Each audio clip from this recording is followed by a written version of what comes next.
بسم اللہ الرحمن الرحیم۔ السلام علیکم، میں ہوں شجیع اللہ فراست۔ آپ دیکھ رہے ہیں نیشنل اور انٹرنیشنل نیوز پر مشتمل 4 ٹی وی کا خصوصی خبرنامہ دنیا بھر سے، یعنی خبریں آپ کی نظر سے۔ سب سے پہلے headlines. Welcome to Hidayah Islamic International School, where education meets excellence. A world-class learning environment designed to inspire young minds. Every morning begins with warmth, respect, and a welcoming atmosphere. Experienced teachers and active participation. Hands-on experiment in our modern science labs. A well-stocked library nurtures a love for reading and knowledge. With strong Islamic values, join Hidayah Islamic International School. Your child's bright future begins here.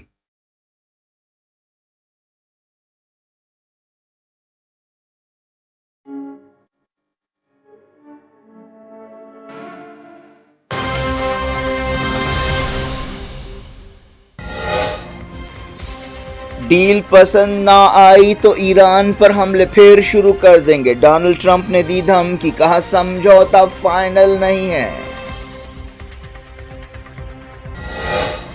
M O you پر دستخط سے پہلے امریکی ناکہ بندی ختم کر دی گئی۔ ایران کے 3 tankers لاکھوں بیرل تیل کے ساتھ گزرے۔ عباس عراقچی نے کی سرجی لاوروف سے بات چیت، کہا اسرائیل کو لبنان میں جارحیت بند کرنی ہوگی۔ امریکی اعتراضات کے باوجود لبنان میں اسرائیل کے حملے، ڈونلڈ ٹرمپ اور نیتن یاہو میں تلخیاں بڑھی۔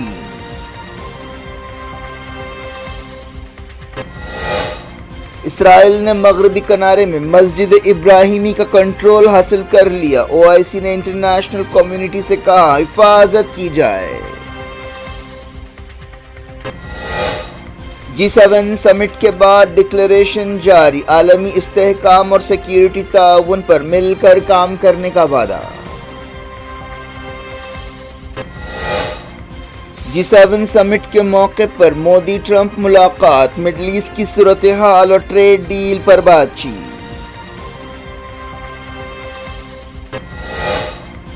امریکہ نے پیسیفک کمانڈ سے انڈیا کا نام نکال دیا، پالیسی میں تبدیلی، جموں کشمیر کے علاقوں کو نقشے میں پاکستان کے حصے بتایا۔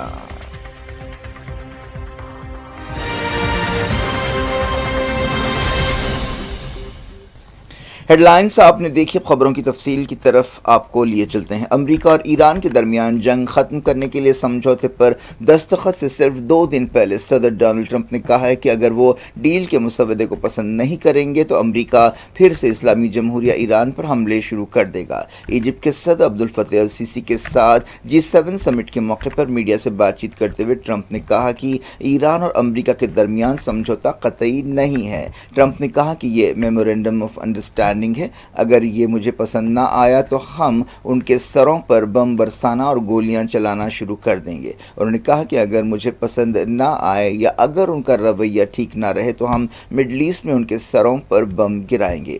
لیکن اس کے ساتھ ساتھ ٹرمپ نے یہ بھی کہا کہ امریکہ ایران فریم ورک ڈیل بہت مضبوط ہے، کوئی نہیں جانتا کہ یہ کیا ہے لیکن یہ بہت مضبوط ہے۔ ایران امریکہ ڈیل پر دستخط سے پہلے امریکہ نے ایران کی سمندری ناکہ بندی ختم کر دی ہے۔ ایرانی تیل لے جانے والا تیسرا ٹینکر امریکی ناکہ بندی کے دائرے سے نکل گیا ہے۔ ان جہازوں کی تصویریں اور ویڈیو سامنے آئے ہیں۔ جہازوں کی آمد و رفت سے متعلق ویب سائٹ نے بتایا کہ ان جہازوں پر 38 لاکھ بیرل سے زیادہ ایرانی تیل ہے۔ ایسے اشارے ملے ہیں کہ ایران امریکہ ڈیل کے مطابق ایران تیل اور فیول بیچ سکے گا۔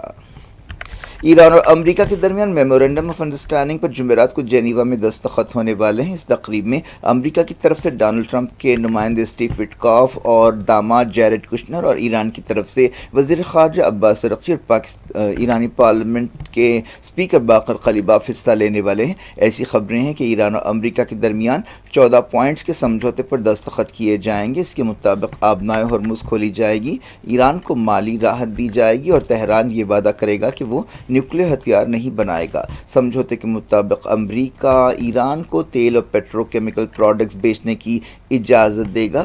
ایران $300 بلین کے ڈیولپمنٹ فنڈ سے فائدہ اٹھا سکے گا، جس کا تعلق آئندہ بات چیت میں نیوکلیئر پروگرام کے بارے میں اس کے وعدوں سے ہے، لیکن یہ باتیں قطعی نہیں ہیں۔ جمعے کو ایم او یو پر دستخط کے بعد قطعی ڈیل کے لیے 60 دن کا وقت دیا گیا ہے۔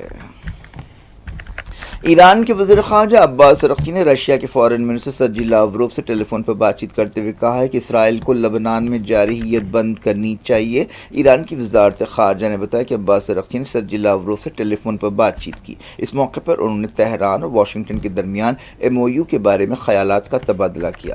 عباس عراقچی نے رشین وزیر کو امریکہ کے ساتھ سمجھوتے کے بارے میں بریفنگ دی۔ اس موقع پر سرجی لاوروف نے کہا کہ رشیا ایران کے بحران کو حل کرنے میں ہر طرح کی مدد دینے کے لیے تیار ہے۔ ایران اور رشیا ایک دوسرے کے اچھے اتحادی ہیں۔ پاکستان کے نائب وزیر اعظم اور وزیر خارجہ محمد اسحاق ڈار نے ایجپٹ کے وزیر خارجہ بدر عبداللطیف سے ٹیلی فون پر بات چیت کی۔ پاکستانی حکومت نے ایک بیان میں کہا کہ دونوں وزیروں نے جمعے کو سوئٹزرلینڈ میں ہونے والے سمجھوتے یا ایم او یو کے بارے میں بات چیت کی۔ پاکستان نے ایران اور امریکہ کے درمیان مصالحت کی کوششوں میں اہم رول ادا کیا ہے۔ ان کوششوں میں قطر اور چائنا کا بھی اہم کردار رہا ہے۔ پاکستان نے ایران اور امریکہ کے درمیان بات چیت کی میزبانی بھی کی تھی۔ اسرائیل نے ڈونلڈ ٹرمپ کی تنقیدوں کے باوجود لبنان میں حملے جاری رکھے۔ چہارشنبے کو لبنان کے نباتی اور کفر طبیب علاقوں میں اسرائیلی فوج نے حملے کیے۔ حال ہی میں امریکی صدر ڈونلڈ ٹرمپ نے اسرائیل کو لبنان میں حملوں کے خلاف خبردار کیا تھا۔ ٹرمپ نے کہا تھا کہ اسرائیلی وزیر اعظم بنجامن نیتن یاہو کو لبنان کے تعلق سے ذمہ دارانہ کردار ادا کرنا چاہیے۔ اس دوران اسرائیلی میڈیا میں کہا گیا کہ ساؤتھ لبنان میں اسرائیل کے حملوں میں کئی لوگ زخمی ہوئے۔ ان حملوں میں حزب اللہ کے ٹھکانوں کو نشانہ بنانے کا دعویٰ کیا گیا۔ لبنان میں حملے ایران امریکہ ڈیل کا ایک اہم مدعا ہیں۔ ایران چاہتا ہے کہ کسی بھی ڈیل میں لبنان جنگ بندی کو بھی شامل کیا جائے، لیکن اسرائیل اس کے خلاف ہے۔ خبروں میں کہا گیا کہ اسرائیلی وزیر اعظم بنجامن نیتن یاہو اور امریکی صدر ڈونلڈ ٹرمپ کے درمیان تعلقات میں تلخیاں پیدا ہو گئی ہیں اور بڑھتی جا رہی ہیں۔ اسرائیلی میڈیا میں یہ بات کہی گئی۔ ڈونلڈ ٹرمپ نے برسرعام کئی بار حالیہ عرصے میں نیتن یاہو پر تنقیدیں کی ہیں۔ امریکی صدر نے کہا ہے کہ اسرائیل کو لبنان میں حملے روکنے چاہیے، اور جہاں تک حزب اللہ کا سوال ہے، سیریا حزب اللہ سے نمٹ لے گا۔ اسرائیل کو حملے روکنے چاہیے۔ اسرائیل کا سیاسی اور سیکیورٹی اسٹیبلشمنٹ ایران امریکہ ڈیل سے خوش نہیں ہیں اور اسرائیل میں خطرے کی گھنٹیاں بج رہی ہیں۔ یونائیٹڈ نیشنز میں اسرائیل کے سفیر نے ایران اور امریکہ کے درمیان ڈیل کو اسرائیل کے لیے بہت خطرناک قرار دیا ہے۔ اسرائیلی سفیر ڈینی ڈانن نے چینل 14 سے بات چیت کرتے ہوئے کہا کہ امریکی صدر ڈونلڈ ٹرمپ نے بات چیت کا وقت دیتے ہوئے ایران کو اپنی پوزیشن مضبوط کرنے کا موقع دیا۔ جاری رکھتے ہیں مڈل ایسٹ کی خبروں کے سلسلے کو۔ اسرائیل نے مغربی کنارے یا ویسٹ بینک یا ہیبرون یا الخلیل شہر میں مسجد ابراہیمی کا کنٹرول حاصل کر لیا ہے۔ اسرائیلی وزیر فائنانس بیزلیل سموٹریچ نے یہ اعلان کیا۔ ایکسپرٹس نے اس قدم کو خطرناک قرار دیا ہے۔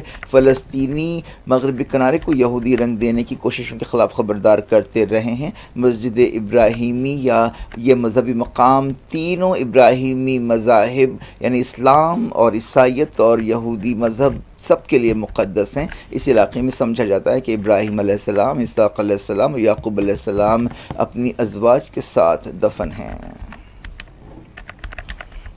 مسلم ملکوں کی تنظیم OIC نے ہیبرون یا الخلیل میں اسرائیلی منصوبوں کے خلاف خبردار کیا ہے۔ OIC کے سیکریٹریٹ نے ایک بیان جاری کرتے ہوئے انٹرنیشنل کمیونٹی سے کہا کہ وہ مسجد ابراہیمی اور ہیبرون یا الخلیل کے پرانے شہر کی حفاظت کرے۔ مغربی کنارے میں یہودی آباد کاروں نے حملے کرتے ہوئے ایک مسجد کو آگ لگا دی۔ اسرائیلی فوج نے بھی دعوے کرتے ہوئے کئی فلسطینیوں کا اغوا کیا۔ اس طرح کی کارروائیاں نابلس، رام اللہ، قلقیلیہ اور دوسرے مقامات پر کی گئیں۔ اس دوران غازہ میں بھی اسرائیلی کارروائیاں جاری رہیں۔ 7 اکتوبر 2023 کے بعد سے اسرائیل کی کارروائیوں میں جاں بحق فلسطینیوں کی تعداد 73,000 سے زیادہ ہو گئی ہے۔ G7 ملکوں نے عالمی استحکام، سیکیورٹی تعاون اور منظم جرائم کی روک تھام کے بارے میں ڈکلیریشن جاری کیا ہے اور ان معاملات پر مل کر کام کرنے سے اتفاق کیا ہے۔ G7 سمٹ فرانس کے شہر ایویان میں ہوا۔ اس موقع پر G7 لیڈرز نے امریکہ اور ایران کے درمیان ڈیل کا خیر مقدم کیا اور اسے علاقائی تناؤ کم کرنے اور ایران کو نیوکلیئر ہتھیار حاصل کرنے سے روکنے کے حوالے سے ایک اہم قدم اور ایک موقع قرار دیا۔ G7 ملکوں نے وعدہ کیا کہ وہ ڈرگز کی اسمگلنگ روکنے روکنے کی کوششیں تیز کریں گے۔ G7 ملکوں نے انسانی اسمگلنگ روکنے کے لیے بھی مل کر کام کرنے سے اتفاق کیا۔ یورپی ملکوں میں جو غیر قانونی مائیگریشن ہوتا ہے وہ ایک اہم مسئلہ ہے۔ وزیر اعظم نریندر مودی نے G7 سمٹ کے موقع پر امریکی صدر ڈونلڈ ٹرمپ اور دوسرے عالمی لیڈرز سے ملاقاتیں کی اور مڈل ایسٹ کی صورتحال، عالمی سیاست، جیو پولیٹکس اور آپسی تعلقات کے بارے میں بات چیت کی۔ مودی اور ٹرمپ کے درمیان یہ ملاقات ایک ایسے وقت ہوئی جب حالیہ عرصے میں دونوں ملکوں کے درمیان تعلقات میں بعض معاملوں پر کھٹاس پیدا ہوئی ہے۔ یہ پچھلے سال فروری کے بعد سے مودی اور ٹرمپ کی پہلی دو ملاقات تھی۔ وزیر اعظم مودی نے ایک دن پہلے G7 سمٹ سے خطاب کرتے ہوئے مڈل ایسٹ بحران کا ذکر کیا تھا، ایران امریکہ ڈیل کا خیر مقدم کیا تھا اور امریکہ کے حالیہ حملوں میں انڈین سیلرز کی ہلاکتوں کا مسئلہ بھی اٹھایا تھا۔ مودی نے جن دوسرے عالمی لیڈرز سے ملاقاتیں کی ان میں کینیڈا کے وزیر اعظم مائک کارنی، برطانیہ کے وزیر اعظم کیئر سٹارمر، UAE کے صدر شیخ محمد بن زاید ال نہیان، ایجپٹ کے صدر عبد الفتاح السیسی، جاپان کی وزیر اعظم سنائی کٹائچی، ساؤتھ کوریا کی صدر لی جائے میونگ اور کینیا کے صدر ولیم روٹو شامل ہے۔ وزیر اعظم نے جرمن چانسلر فریڈرک مرز سے بھی ملاقات کی۔ مودی فرانس اور سلوواکیہ کے دورے پر تھے۔ امریکہ نے US پیسیفک کمانڈ کے نام سے انڈیا کا نام نکال دیا ہے اور اپنی پالیسی میں اہم تبدیلی کی ہے۔ یہ command US Indo Pacific command کہلاتی تھی۔ اسٹیٹ ڈپارٹمنٹ نے اس فیصلے کا اعلان کیا۔ US پیسیفک کمانڈ امریکہ کے مغربی ساحل سے انڈیا کی مغربی سرحد تک پھیلی ہوئی ہے۔ 2018 میں اس وقت کے امریکی وزیر دفاع جیمز ماٹس نے اس کا نام بدلا تھا اور انڈو پیسیفک کمانڈ رکھنے کا اعلان کیا تھا، لیکن 8 سال بعد اس پالیسی کو پھر بدل دیا گیا اور انڈیا کا نام نکال دیا گیا۔ حالیہ عرصے میں پاکستان اور امریکہ کے درمیان تعلقات میں بہت قربتیں دیکھی گئی ہیں۔ امریکہ کی ایک فوجی ویب سائٹ پر انڈیا کے نقشے پر بھی تنازع پیدا ہو گیا ہے، جس میں جموں کشمیر کے بعض حصوں کو پاکستان کے حصے بتایا گیا ہے۔ انڈیا کے عہدیداروں نے اس پر اعتراض کیا ہے۔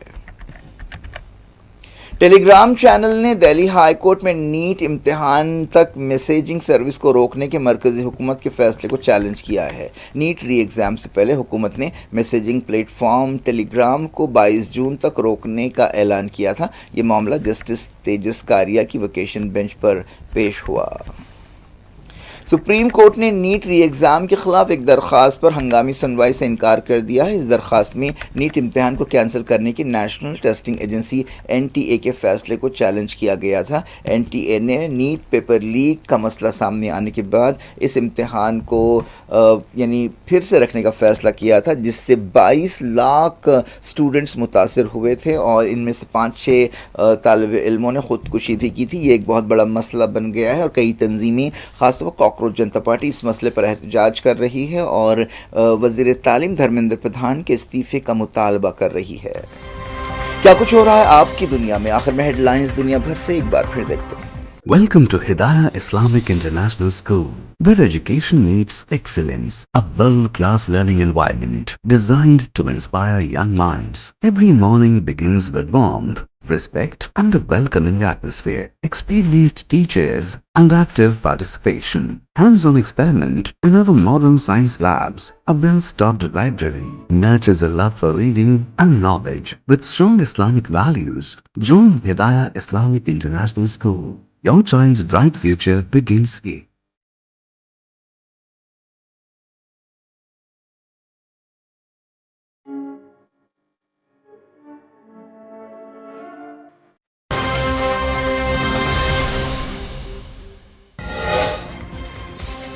ڈیل پسند نہ آئی تو ایران پر حملے پھر شروع کر دیں گے، ڈونلڈ ٹرمپ نے دی دھمکی، کہا سمجھوتا فائنل نہیں ہے۔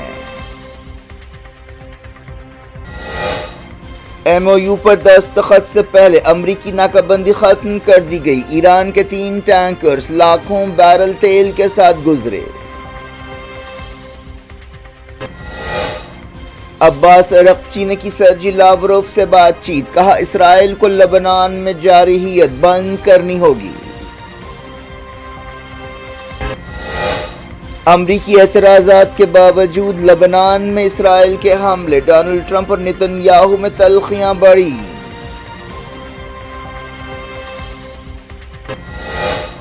اسرائیل نے مغربی کنارے میں مسجد ابراہیمی کا کنٹرول حاصل کر لیا، OIC نے انٹرنیشنل کمیونٹی سے کہا حفاظت کی جائے۔ G7 سمٹ کے بعد ڈکلیریشن جاری، عالمی استحکام اور سیکیورٹی تعاون پر مل کر کام کرنے کا وعدہ۔ G7 سمٹ کے موقع پر مودی ٹرمپ ملاقات، مڈل ایسٹ کی صورتحال اور ٹریڈ ڈیل پر بات چیت۔ امریکہ نے پیسیفک کمانڈ سے انڈیا کا نام نکال دیا، پالیسی میں تبدیلی، جموں کشمیر کے علاقوں کو نقشے میں پاکستان کے حصے بتایا۔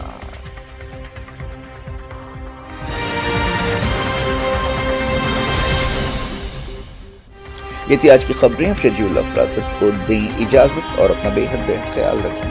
اللہ حافظ۔